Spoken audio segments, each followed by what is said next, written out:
वंदे लोकतिलकं छातत वार्ता विभूषणं अमर कृतिसारणं प्रबुधं लोकजीवनं प्रणय प्रमद जागदीपनं वंदे जीवन जीवनं सत्पुरुषोत्तमं। जय गुरु। प्रथमे आपण मानक समस्त को आमर ही अमृतवाणी चैनल को अनेक अनेक स्वागत जनाउछु। आजिर आलोचनार विषय रखी श्री श्री ठाकुर अनुकूल चंद्र आउ भगवान श्रीकृष्ण मध्य केउ 10टी जिनिसर सादृश्य रही। तेबे आसंतु शुणिबा श्री श्री ठाकुर आउ श्रीकृष्ण एई दुई जनक मध्य कि मेल रही, कि सादृश्य रही। एमिति तो देखा गले अनेक गुड़िए सादृश्य रही। ता भितरु मुख्यतः 10टी सादृश्यर वर्णना आजिर भिडियो रे रखी। भिडियोटी देखिबा आगरु आपण जदि एई चैनल रे नुआ अछंती तेबे चैनल को सब्सक्राइब करने को अनुरोध रहिला। श्रीकृष्ण आउ श्री श्री ठाकुर अनुकूल चंद्र मूलतः दुईटी अभिन्न नाम अटे। अनेक नन सत्संगी ठाकुर अनुकूल चंद्र को मानिबा को राजी न थांती, सेमाने श्रीकृष्ण को मानि थांती। तापरे अनेक सत्संगी मध्य अछंती जो माने कि ठाकुर अनुकूल चंद्र को श्रीकृष्णंकर स्थान रे बसाई पारंती नाही। ताहेले देखिबा एमानंकर कोन मेल रहिछि। प्रथमतः हैला मृत्युर पूर्वाभास। आमे समस्ते जानिछे जेतेबेले माता देवकींकर विवाह करी कंस मामा भौणी देवकी आउ भिणोई वसुदेवंकु रथरे बसाई नै जाउथिला, सेतेबेले दैववाणी शून्यरु होइथिला जे हे कंस तुमर भौणी देवकींकर अष्टम गर्भजात संतान द्वारा तुमर मृत्यु हेबो। एही कथा सुनी कंस देवकी आउ वसुदेवंकु कारागार रे बंदी बनाई रखिथिला आउ तार प्रत्येक 7टी संतान को हत्या करिथिला। आउ जेतेबेले अष्टम गर्भ प्रसव हैला वसुदेव तांकु बदलई यशोदा राणींकर नवजात कन्या संतान को आनिथिले, किंतु कंस सेही कन्या को मारी पारि नथिला। शेषरे सेही शिशु संतान जे कि भगवान श्रीकृष्णंकर द्वारा कंसर मृत्यु होइथिला। ए जेउ कंसर मृत्यु हैला से मृत्यु पूर्वरु दैववाणी द्वारा आभास पाइथिला। सेही परी श्री श्री ठाकुर अनुकूल चंद्रंक क्षेत्र रे देखिबा को गले श्री श्री ठाकुर जेतेबेले मातृगर्भरे थिले माता मनमोहिनी देवींकर घर को जने सन्यासी भिक्षु आसीथिले। से भिक्षा चाहिथिले। से जेतेबेले माता मनमोहिनी देवी को देखिले कहिथिले जे माँ आपणकर घरे जोग वियोग हेबाकू जाउछि। जोग वियोग माने एही परिवार रे काहार आगमन हेबो आउ काहार वियोग माने मृत्यु हेबो। तेबे किए चली जाइथिले? आमे जानिछे जे श्री श्री ठाकुर जन्म हेबार 1 मास परे तांकर मामा लोहा मृत्युवरण करथिले। ताहेले चिंता करंतु, सेपटे प्रभु श्रीकृष्णंकर मामांकर मृत्यु होइथिला श्रीकृष्णंकर जन्म माध्यम रे, एपटे श्री श्री ठाकुरंकर मामा लोहांकर मृत्यु घटिथिला तांकर जन्म माध्यम रे। ताहेले देखंतु कि सुंदर मेलक। दुई जनकर मामांकर मृत्यु होइथिला। मृत्यु पूर्वरु दुई जनकर संदेश मिलिथिला। दुई जनकर मेलक बा सादृश्य रहिछि बोली तो मामार व्यापारटा आसीछि। द्वितीय सादृश्यटा देखिबा। द्वितीय सादृश्यटा हैला जन्म मास और तिथि। श्रीकृष्ण भाद्रव मासरे जन्म होइथिले जन्माष्टमी तिथि रे, आउ श्री श्री ठाकुर मध्य सेई भाद्रव मासरे जन्म ग्रहण करिथिले ताल नवमी तिथि रे। श्रीकृष्ण जन्म होइथिले अष्टमी तिथिर मध्यरात्र रे, आउ श्री श्री ठाकुर नवमी तिथिर सकाळ 7:05 रे। मध्यरात्र माने केतेक राशि नक्षत्रर चलन देखिले ताहा नवमी तिथि बोली मध्य धरा जाई पारे। मास मध्य गोटिए। तिथि हेउची कोन? अष्टमी तिथि। दुईटी जाक लगा लगी चाहिए तो एकादशी होई पारि थांता, किंतु ता नुहे। तेणु जन्म मास और तिथिर मध्य सादृश्यता रही दुई जनक मध्य। ए जो सादृश्यता ଆମମାନଙ୍କର ବୁଝିବା ପାଇଁ ବୋଧହୁଏ ହୋଇଛି, କିନ୍ତୁ ଆମେମାନେ ବୁଝିବା ପାଇଁ ଚେଷ୍ଟା କରୁନା। ତୃତୀୟ ସାଦୃଶ୍ୟଟି ହେଲା ଜଗତ କଲ୍ୟାଣ ପାଇଁ ମଙ୍ଗଳ ବାର୍ତ୍ତା। ଅର୍ଥାତ୍ ଜଗତର କଲ୍ୟାଣ ପାଇଁ କ'ଣ ମଙ୍ଗଳ ବାର୍ତ୍ତା ଆମେ ପାଇଥିଲେ 2 ଜଣଙ୍କର ଜନ୍ମ ମାଧ୍ୟମରେ? କିପରି? ଆମେ ସମସ୍ତେ ଜାଣିଛେ କଂସ ତାର ଭଉଣୀ ଓ ଭିଣୋଇ 2 ଜଣଙ୍କୁ କାରାଗାରରେ ବନ୍ଦୀ କରି ରଖିଥିଲା। ଆଉ ସେମାନଙ୍କର ଯେତେ ସନ୍ତାନ ଜନ୍ମ ହେଉଥିଲେ ସେମାନଙ୍କୁ ମାରି ଦେଉଥିଲା। ଅଷ୍ଟମ ଗର୍ଭରେ ଯେତେବେଳେ ପ୍ରଭୁ ଶ୍ରୀକୃଷ୍ଣ ଜନ୍ମଗ୍ରହଣ କଲେ, ସେତେବେଳେ ବସୁଦେବଙ୍କୁ ଦୈବବାଣୀ ହୋଇଥିଲା କି ତୁମେ ମୋତେ ନନ୍ଦାଳୟରେ ରଖିଆସ। ତାପରେ ବସୁଦେବ ଶ୍ରୀକୃଷ୍ଣଙ୍କୁ ନେଇ ଗୋକୁଳ ଯାଇଥିଲେ। ସେଠାରେ ମା ଯଶୋଦାଙ୍କ କୋଳରେ ଶ୍ରୀକୃଷ୍ଣଙ୍କୁ ରଖିଦେଇ ତାଙ୍କର ସଦ୍ୟଜାତ ଶିଶୁକନ୍ୟାକୁ ନେଇ ଆସିଥିଲେ। ସେହି କନ୍ୟାକୁ ଯେତେବେଳେ ବସୁଦେବ ମା ଦେବକୀଙ୍କ କୋଳରେ ଆଣି ରଖିଦେଲେ, ସେତେବେଳେ କନ୍ୟାର କାନ୍ଦ ଶବ୍ଦ ଶୁଣି କଂସ ଶିଶୁକନ୍ୟାଟିକୁ ନେଇ ଯେତେବେଳେ ମାରିବାକୁ ଉଦ୍ୟତ ହେଲା, କନ୍ୟାଟି ତା ହାତରୁ ଖସି ଯାଇଥିଲା। ଆଉ ଜୋରରେ ହସି ହସି ଅଟ୍ଟହାସ୍ୟ କରି କହିଲା, ରେ ମୂର୍ଖ, ତୋତେ ଯିଏ ମାରିବ ସେ ଗୋପରେ ନନ୍ଦାଳୟରେ ବଢୁଛି। ଅର୍ଥାତ୍ ତୋତେ ଯିଏ ହତ୍ୟା କରିବା ପାଇଁ ଆସିଛି ସେ ଗୋପପୁରରେ ଅଛି। ଯିଏ ମନୁଷ୍ୟର କଲ୍ୟାଣ ପାଇଁ ଆସିଛନ୍ତି ତାଙ୍କୁ ତ ହତ୍ୟା କରିବା ତ ଦୂରର କଥା, ତାଙ୍କର କେଶକୁ ବି ତୁ ସ୍ପର୍ଶ କରିପାରିବୁ ନାହିଁ। ତୋର ମୃତ୍ୟୁ ନିଶ୍ଚିନ୍ତ ତାରି ମାଧ୍ୟମରେ। ମୁଁ ସିଏ ନୁହଁ। ଯିଏ ନନ୍ଦାଳୟରେ ବଢୁଛି ସେ ତୋତେ ବଧ କରିବ। ତାହେଲେ ଦେଖନ୍ତୁ ତ, ଶ୍ରୀକୃଷ୍ଣଙ୍କର ଜନ୍ମ ହେବା ଦିନ ଜଗତ କଲ୍ୟାଣ ପାଇଁ ମଙ୍ଗଳର ବାର୍ତ୍ତା ଦେଇଥିଲେ। ଏପଟେ ଯଦି ଦେଖିବା, ଶ୍ରୀ ଶ୍ରୀ ଠାକୁର ଅନୁକୂଳ ଚନ୍ଦ୍ରଙ୍କ ଜନ୍ମ ସମୟରେ ଆମେ କି ମଙ୍ଗଳ ବାର୍ତ୍ତା ପାଇଥିଲେ? ଆମେ ସମସ୍ତେ ଜାଣିଛେ, ଶିଶୁ ଯେତେବେଳେ ମା ଗର୍ଭରୁ ଭୂମିଷ୍ଠ ହୁଏ ସଙ୍ଗେ ସଙ୍ଗେ ସେ କାନ୍ଦେ। କିନ୍ତୁ ଆମର ଠାକୁର ଶ୍ରୀ ଶ୍ରୀ ଅନୁକୂଳ ଚନ୍ଦ୍ର ଯେତେବେଳେ ମାତୃଗର୍ଭରୁ ଭୂମିଷ୍ଠ ହେଲେ, ଆମର ଠାକୁର କାନ୍ଦି ନଥିଲେ, ବରଂ ହସିଥିଲେ। ଏହି ହସ ମଧ୍ୟରେ ରହିଛି ସାରା ଜଗତର କଲ୍ୟାଣ ପାଇଁ ମଙ୍ଗଳ ବାର୍ତ୍ତା। ସେ ଆସି ହସି ହସି ଜଗତକୁ ବୁଝାଇ ଦେଲେ ଯେ ମୁଁ କାନ୍ଦିବାକୁ ଆସିନି, ମୁଁ ନିଜେ କାନ୍ଦିବିନି କି ଜଗତକୁ କାନ୍ଦିବାକୁ ଦେବିନି। ମୁଁ ଜଗତକୁ ହସାଇବାକୁ ଆସିଛି। ଜଗତର ସମସ୍ତଙ୍କୁ ନେଇ ହସି ହସି ମୁଁ ସ୍ୱର୍ଗଧାମକୁ ନେଇଯାଇପାରିବି। ସେ ଏହି ବାର୍ତ୍ତା ଜଗତକୁ ପ୍ରେରଣ କରିଛନ୍ତି। ଶ୍ରୀ ଶ୍ରୀ ଠାକୁର ଅନୁକୂଳ ଚନ୍ଦ୍ର ଆଉ ଶ୍ରୀକୃଷ୍ଣ ଜଗତର କଲ୍ୟାଣ ଉଦ୍ଦେଶ୍ୟରେ ଯେଉଁ ମଙ୍ଗଳ ବାର୍ତ୍ତା ଦେଇଥିଲେ ତାର ଗୋଟିଏ ସୁନ୍ଦର ମେଳ ରହିଛି।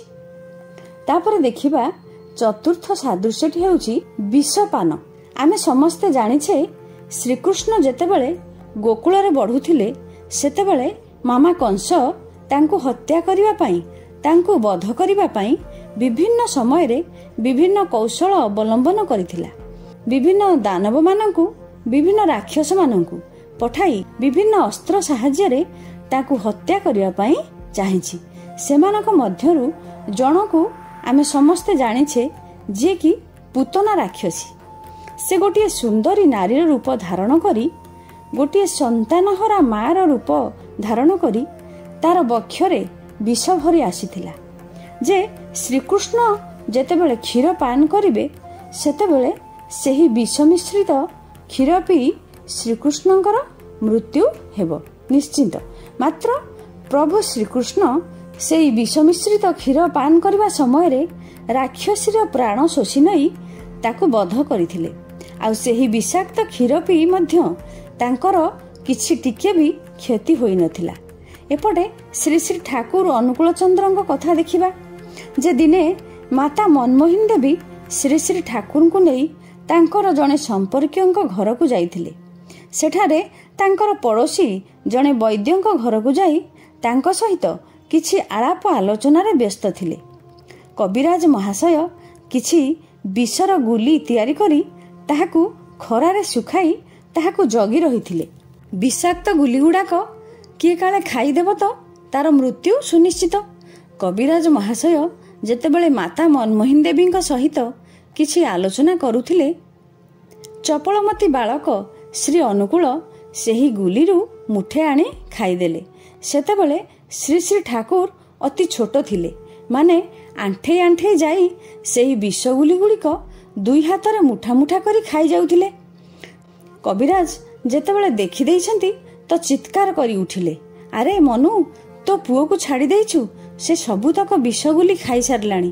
ହାୟ ହାୟ, ଏବେ କ'ଣ ହେବ? ଏଇ ଶିଶୁ ତ ବଞ୍ଚିବା ଏବେ ସମ୍ଭବ ନୁହେଁ।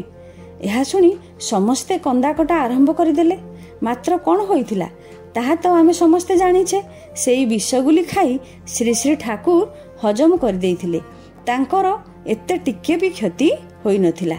ତାହେଲେ ଦେଖନ୍ତୁ ଶ୍ରୀକୃଷ୍ଣ ଆଉ ଶ୍ରୀ ଶ୍ରୀ ଠାକୁରଙ୍କ ମଧ୍ୟରେ କି ମେଳ। ଯଦି ଆମେ ଗଭୀର ଭାବେ ଚିନ୍ତା କରିବା ତାହେଲେ ଅନୁଭବ କରିପାରିବା ଯେ ପ୍ରକୃତିଗତ ଭାବେ ସେଇ ସାଦୃଶ୍ୟଟା ରହିଛି, ସେଇ ବିଷ ଖାଇବାର ଇତିହାସ। ତାପରେ ପଞ୍ଚମ ସାଦୃଶ୍ୟଟା ହେଉଛି ଶାସ୍ତି ଗ୍ରହଣ। ଆମେ ସମସ୍ତେ ଜାଣିଛେ ଶୈଶବ ଅବସ୍ଥାରେ ଶ୍ରୀକୃଷ୍ଣ ଥିଲେ ଭାରି ଦୁଷ୍ଟ। ଗୋକୁଳରେ ଗୋପିନୀମାନଙ୍କ ଘରେ ପଶି ସର ଲବଣୀ ସବୁ ଚୋରାଇ ଖାଇଯାଉଥିଲେ। କାହାର ଦହିହାଣ୍ଡି ଭାଙ୍ଗି ଦେଉଥିଲେ। ଗୋପିନୀମାନଙ୍କ ସହିତ ଦୁଷ୍ଟାମି କରୁଥିଲେ। ଗୋପୀମାନେ ସବୁବେଳେ କିଛି ନା କିଛି ଅଭିଯୋଗ ଆଣି ମା ଯଶୋଦାଙ୍କ ଆଗରେ କୁହନ୍ତି। ଦିନେ ମା ଯଶୋଦା ବିରକ୍ତ ହୋଇ ଶ୍ରୀକୃଷ୍ଣଙ୍କୁ ଶାସ୍ତି ଦେବା ପାଇଁ ବାନ୍ଧିବା ପାଇଁ ଚାହିଁଲେ। ମାତ୍ର ସମଗ୍ର ଦୁନିଆ ଯାହାର ଇଶାରାରେ ଆତଜାତ ହେଉଛନ୍ତି, ତାଙ୍କୁ ପୁଣି କିଏ ବାନ୍ଧିବ? ମାତା ଯଶୋଦା ଶ୍ରୀକୃଷ୍ଣଙ୍କ ପଛେ ଧାଇଁ ଧାଇଁ କ୍ଳାନ୍ତ ହୋଇପଡ଼ିଲେ, ମାତ୍ର ତାଙ୍କୁ ବାନ୍ଧି ପାରିଲେ ନାହିଁ। ମାତ୍ର ଯେତେବେଳେ ଶ୍ରୀକୃଷ୍ଣ ଦେଖିଲେ ଯେ ମାତା କ୍ଳାନ୍ତ ହୋଇପଡ଼ିଛନ୍ତି, ସେ ଭାବିଲେ, ହାୟ ହାୟ, ମୋତେ ବାନ୍ଧିବା ପାଇଁ ମା ଏତେ କ୍ଳାନ୍ତ ହୋଇପଡ଼ିଲେଣି। ତାପରେ ସେ ନିଜେ ମାଙ୍କ ପାଖରେ ଧରା ଦେଇ ବାନ୍ଧି ହୋଇଥିଲେ। ଏଇ ଥିଲା ଶ୍ରୀକୃଷ୍ଣଙ୍କର ବାଲ୍ୟକାଳର ଗୋଟିଏ ଲୀଳା। ଠିକ୍ ସେହିପରି ଆମେ ଯଦି ଶ୍ରୀ ଶ୍ରୀ ଠାକୁରଙ୍କର ଶୈଶବ ଅବସ୍ଥା ଦେଖିବା ତାହେଲେ ଜାଣିବା ଶ୍ରୀ ଶ୍ରୀ ଠାକୁର ବି ଥିଲେ ଖୁବ୍ ଚଞ୍ଚଳ ଆଉ ଦୁଷ୍ଟ ପ୍ରକୃତିର। ଶ୍ରୀ ଶ୍ରୀ ଠାକୁର ମଧ୍ୟ ସେହି ଦୁଷ୍ଟାମି ଭିତରେ ଅନେକ ଜଣଙ୍କର ଅନେକ କ୍ଷତି କରିଦେଉଥିଲେ। ମାତା ମନମୋହିନୀ ଦେବୀଙ୍କ ପାଖରେ ଅଭିଯୋଗ ପହଞ୍ଚେ ଆଉ ମାତା ଶ୍ରୀ ଶ୍ରୀ ଠାକୁରଙ୍କୁ ଶାସ୍ତି ଦିଅନ୍ତି। ଗୋଟିଏ ଦିନ ମାତା ଶ୍ରୀ ଶ୍ରୀ ଠାକୁରଙ୍କୁ ଶାସ୍ତି ଦେବା ପାଇଁ ଗୋଟେ ବେତ ଧରି ଗୋଡ଼ାଇଲେ। ଶ୍ରୀ ଶ୍ରୀ ଠାକୁର ଚମ୍ପଟ ମାରିଲେ। ମାତା ମନମୋହିନୀ ତାଙ୍କୁ ଗୋଡ଼ାଇ ଗୋଡ଼ାଇ ଧରିପାରିଲେ ନାହିଁ। ଖରା ଧୂପରେ ଦୌଡ଼ି ଦୌଡ଼ି ମାତା କ୍ଳାନ୍ତ ହୋଇ ଆଉ ଚାଲିପାରିଲେ ନାହିଁ। ବହୁତ ହାଲିଆ ହୋଇ ପଡ଼ିଲେ। ଶ୍ରୀ ଶ୍ରୀ ଠାକୁର ପଛକୁ ଚାହିଁ ଦେଖିଲେ ଯେ ମାତା ଝାଳନାଳ ଆଣ୍ଠିଏ ହୋଇ ଯାଇଛନ୍ତି। ତାଙ୍କ ଶରୀର କ୍ଳାନ୍ତ, ମୁଖମଣ୍ଡଳ ମଳିନ ପଡ଼ିଯାଇଛି। ସଙ୍ଗେ ସଙ୍ଗେ ଠାକୁର ମାଙ୍କ ପାଖକୁ ଆସି କହିଲେ, ମା, ତୁମେ ମୋତେ ମାରିବଟି? ନିଅ ମାର। ଏଥିରୁ ଆମେ କ'ଣ ଜାଣିଲେ ଯେ ଶ୍ରୀ ଶ୍ରୀ ଠାକୁରଙ୍କର ସ୍ୱେଚ୍ଛାକୃତ ଭାବେ ମାଙ୍କର ଶାସ୍ତି ଗ୍ରହଣ ଆଉ ଶ୍ରୀକୃଷ୍ଣଙ୍କର ମଧ୍ୟ ସ୍ୱେଚ୍ଛାକୃତ ଭାବେ ମାଙ୍କର ଶାସ୍ତି ଗ୍ରହଣ, ଏଇ ଦୁଇଟି ମଧ୍ୟରେ ଗୋଟିଏ ସାଦୃଶ୍ୟ ରହିଛି। ତାପରେ ଷଷ୍ଠ ସାଦୃଶ୍ୟ ବା ମେଳଟି ହେଉଛି ମାତୃଭକ୍ତି। ଆମେ ଯଦି ଶ୍ରୀକୃଷ୍ଣଙ୍କର ମାତୃଭକ୍ତି କଥା ଦେଖିବା, ଆମେ ଯଦି ଶ୍ରୀକୃଷ୍ଣଙ୍କର ଭଜନ କୀର୍ତ୍ତନ ଶୁଣିବା, ଆମେ ଅନେକ ସମୟରେ ଶୁଣିଛେ ଶ୍ରୀକୃଷ୍ଣ ଯେତେବେଳେ ଗୋଚାରଣ ପାଇଁ ଯାଆନ୍ତି, ମାଙ୍କ ପାଇଁ ତାଙ୍କ ମନରେ ସବୁବେଳେ ଉତ୍କଣ୍ଠା ରହିଥାଏ। ସେ ସବୁବେଳେ ମାଙ୍କ କଥା ଚିନ୍ତା କରୁଥାନ୍ତି। ଅନେକ ସମୟରେ ଭାଇ ବଳରାମ ଆଉ ସାଙ୍ଗମାନଙ୍କୁ କହିଥାନ୍ତି, ଚାଲ ଘରକୁ ଫେରିଯିବା, ମା କାନ୍ଦୁଥିବେ, ମା ବ୍ୟସ୍ତ ହେଉଥିବେ। ତାହେଲେ ଏଥିରୁ ଜଣାଯାଏ ଯେ ଶ୍ରୀକୃଷ୍ଣ ମାଙ୍କୁ କେତେ ଭକ୍ତି କରୁଥିଲେ, କେତେ ଭଲ ପାଉଥିଲେ, ତାଙ୍କର କେତେ ମାତୃପ୍ରେମ ଥିଲା। ସେହିପରି ଶ୍ରୀ ଶ୍ରୀ ଠାକୁର ମାଙ୍କୁ କେତେ ଭଲ ପାଉଥିଲେ, କେତେ ଭକ୍ତି କରୁଥିଲେ, ତାର ତ ଅଜସ୍ର ଉଦାହରଣ ଅଛି। ଶ୍ରୀ ଶ୍ରୀ ଠାକୁର ଅନେକ ବାଣୀ ମଧ୍ୟ ଦେଇଥିଲେ। ମାତୃଭକ୍ତି ଅତୁଟ ଯେତେ, ସେଇ ପିଲା ହୁଏ କୃତି ସେତେ। ପିତାଙ୍କୁ ଶ୍ରଦ୍ଧା ମାକୁ ଟାଣ, ସେଇ ପିଲା ହୁଏ ସାମ୍ୟ ପ୍ରାଣ। ଆଉ ଗୋଟିଏ ଉଦାହରଣ, ଶ୍ରୀ ଶ୍ରୀ ଠାକୁରଙ୍କର ଗଣିତ ପରୀକ୍ଷା ଥାଏ। ସେଦିନ ଠାକୁରଙ୍କର ଟିକେ ଡେରି ହୋଇଯାଇଥାଏ। ମା ଦେଖି କହିଲେ, ତୁ ଏତେ ଡେରିରେ ଯାଉଛୁ ବାବା, ତୁ ତ ଆଜି କିଛି ଲେଖିପାରିବୁନି, କିଛି ପରୀକ୍ଷା ଦେଇପାରିବୁନି, ଯା ଶୀଘ୍ର ଶୀଘ୍ର ଯା। ଶ୍ରୀ ଶ୍ରୀ ଠାକୁର ଯେତେବେଳେ ପରୀକ୍ଷା ହଲରେ ଯାଇ ପ୍ରଶ୍ନପତ୍ର ଦେଖିଲେ ଯେ ଯାହା ପ୍ରଶ୍ନ ପଡ଼ିଛି ସବୁ ସହଜ, ସବୁ ପ୍ରଶ୍ନର ଉତ୍ତର ସେ ଦେଇପାରିବେ। ମାତ୍ର ସେତିକି ବେଳେ ମାଙ୍କ କଥା ମନେ ପଡ଼ିଗଲା ଯେ ମା କହିଥିଲେ ତୁ କିଛି ଲେଖିପାରିବୁ ନାହିଁ। ଠାକୁର ବଡ଼ ଅଡ଼ୁଆରେ ପଡ଼ିଗଲେ। କିନ୍ତୁ ମାଙ୍କର କଥାକୁ ରଖିବାକୁ ଯାଇ ସେ କିଛି ଲେଖିନଥିଲେ। ତାହେଲେ ତାଙ୍କର ମାତୃଭକ୍ତି ଆଉ ମାତୃପ୍ରେମ ଆଉ ଶ୍ରୀକୃଷ୍ଣଙ୍କର ମାତୃଭକ୍ତି ଆଉ ମାତୃପ୍ରେମ ମଧ୍ୟରେ କୌଣସି ପାର୍ଥକ୍ୟ ନାହିଁ। ଦୁଇ ଜଣଙ୍କର ମାତୃପ୍ରେମ ଏକାପରି। ତାପରେ ସପ୍ତମ ସାଦୃଶ୍ୟଟା ହେଉଛି ତ୍ୟାଗ। ତ୍ୟାଗ ମାନେ ଆମେ ଜାଣିଛେ ସ୍ୱେଚ୍ଛାକୃତ ଭାବେ କିଛି ଛାଡ଼ିଦେବା। ଶ୍ରୀକୃଷ୍ଣ ଯେତେବେଳେ ବଣକୁ ଗୋରୁ ଚରାଇବା ପାଇଁ ଯାଆନ୍ତି, ସହପାଠୀମାନଙ୍କ ସହିତ ଯେତେବେଳେ ଖେଳନ୍ତି, ସେ ଇଚ୍ଛା କରି ହିଁ ସହପାଠୀମାନଙ୍କ ଠାରୁ ହାରିଯାଆନ୍ତି। ଗୀତରେ ଅଛି ନା, ହାରୁଆ କହ୍ନେଇ ହାରିଗଲା। ଏଇ କହ୍ନେଇ ଯେତେବେଳେ ଖେଳେ ସେ କ'ଣ ସତରେ ଖେଳିପାରେନି? ଯିଏ ଅନ୍ତର୍ଯ୍ୟାମୀ, ସାରା ବିଶ୍ୱର ମାଲିକ, ସାରା ବିଶ୍ୱକୁ ଯିଏ ହସାଏ କନ୍ଦାଏ, ସୃଷ୍ଟି ପ୍ରଳୟ ଲୟ ସବୁକିଛି ଯାହା ମଧ୍ୟରେ ନିହିତ, ସେ କ'ଣ ସତରେ ଖେଳିପାରେନି? ନା, ତାହା ନୁହେଁ। ଶ୍ରୀକୃଷ୍ଣ ଇଚ୍ଛା କରି ତାଙ୍କ ସଖାମାନଙ୍କୁ ଜିତାଇ ଦିଅନ୍ତି ଆଉ ନିଜେ ହାରିଯାଆନ୍ତି। ଏଇଟା ହିଁ ହେଉଛି ତାଙ୍କର ତ୍ୟାଗ। ଏହାରି ଭିତର ଦେଇ ସେ ମଣିଷକୁ ଶିକ୍ଷା ଦେଇଯାଇଛନ୍ତି। ଠିକ୍ ସେହିପରି ଆମର ଠାକୁର ଶ୍ରୀ ଶ୍ରୀ ଅନୁକୂଳ ଚନ୍ଦ୍ର ତାଙ୍କର ସହପାଠୀମାନଙ୍କୁ, ତାଙ୍କର ବନ୍ଧୁମାନଙ୍କୁ ଅନେକ କିଛି ତ୍ୟାଗ କରିଛନ୍ତି। ଆମେ ଗୋଟିଏ ଉଦାହରଣ ଦେଖିବା। ଠାକୁର ସ୍କୁଲକୁ ଯାଇଥିଲେ ଫର୍ମ ଫିଲ୍ଅପ୍ ପାଇଁ ଟଙ୍କା ନେଇ ଜମା ଦେବାକୁ। ସେତେବେଳେ ତାଙ୍କର ଜଣେ ସହପାଠୀଙ୍କୁ ଦେଖିଲେ। ସେ ମନ ଦୁଃଖ କରି ଛିଡ଼ା ହୋଇଛି। ବନ୍ଧୁଟି ଭାରି ଗରିବ। ସହପାଠୀଙ୍କୁ ପଚାରି ଜାଣିଲେ ଯେ ତାଙ୍କ ପାଖରେ ଟଙ୍କା ନଥିବାରୁ ସେ ଫର୍ମ ଫିଲ୍ଅପ୍ କରିପାରିବେନି କି ପରୀକ୍ଷା ଦେଇପାରିବେ ନାହିଁ।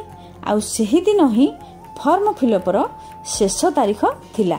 ଆମର ଠାକୁର କ'ଣ କଲେ ନା, ବନ୍ଧୁଙ୍କୁ ଟଙ୍କା ଦେଇଦେଲେ ଆଉ କହିଲେ, ଯା ତୁ ଫର୍ମ ଫିଲ୍ଅପ୍ କରି ପରୀକ୍ଷା ଦେ।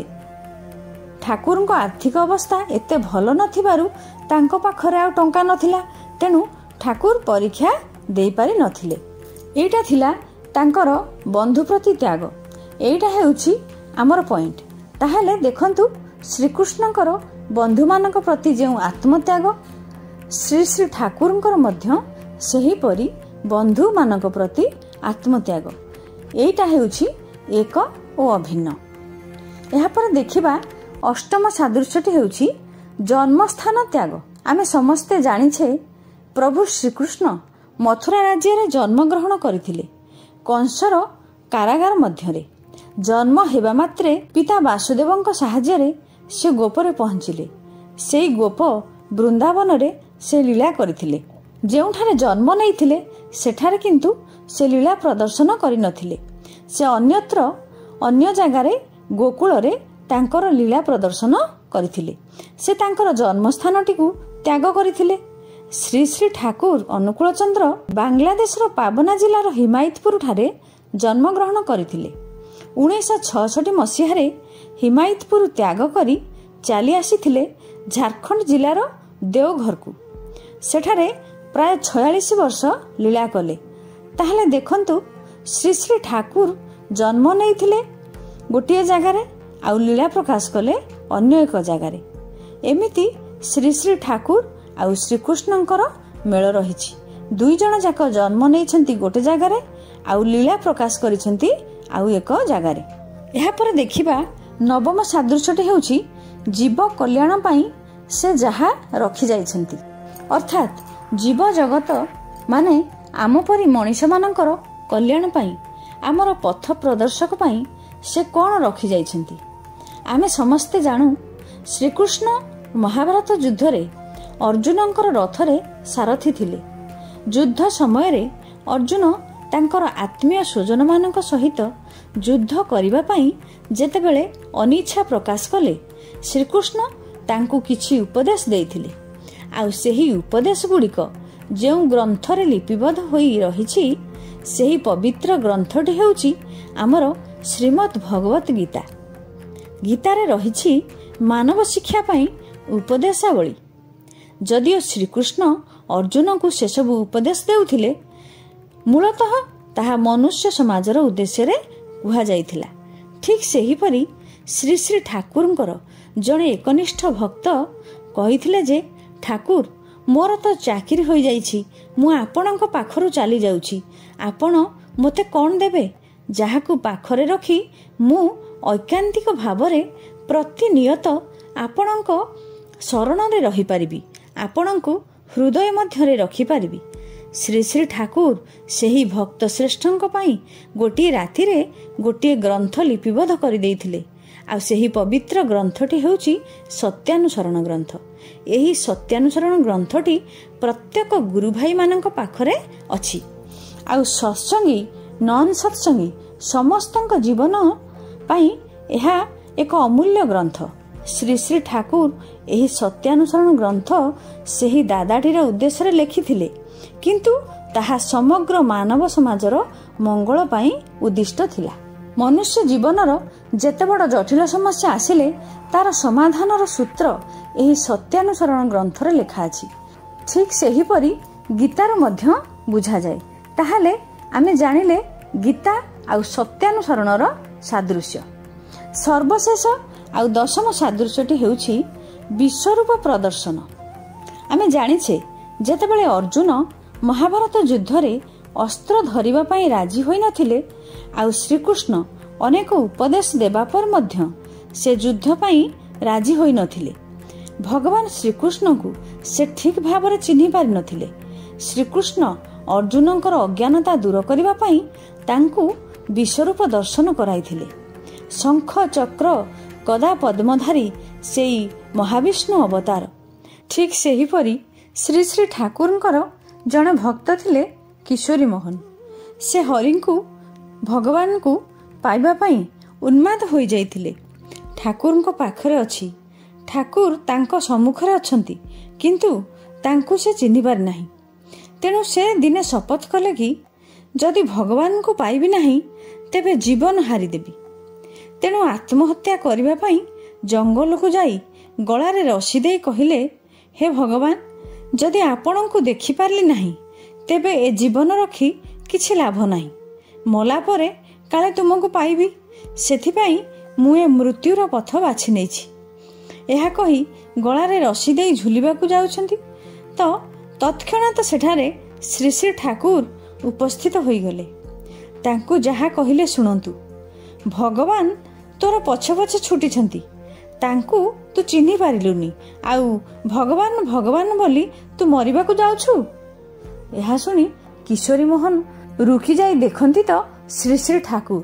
ସେ ଭାବିଲେ ଇଏ ତ ଶ୍ରୀ ଶ୍ରୀ ଠାକୁର, ଆଉ ଭଗବାନ କାହାନ୍ତି? ଅନ୍ତର୍ଯାମୀ ତାର ଅନ୍ତରର କଥା ବୁଝିପାରିଲେ। କହିଲେ, ତୋର ବିଶ୍ୱାସ ହେଉନି ତ ଦେଖ। କିଶୋରୀ ମୋହନ ପୁଣି ଦେଖନ୍ତି ତ ସେ ଶ୍ରୀ ଶ୍ରୀ ଠାକୁର ନୁହନ୍ତି, ଶଙ୍ଖ ଚକ୍ର ଗଦା ପଦ୍ମଧାରୀ ମହାବିଷ୍ଣୁ ଅବତାର। ସେଦିନ ସେ ଶ୍ରୀ ଶ୍ରୀ ଠାକୁର ଅନୁକୂଳ ଚନ୍ଦ୍ରଙ୍କ ମଧ୍ୟରେ ବିଷ୍ଣୁଙ୍କର ଅବତାର ଦେଖିଥିଲେ।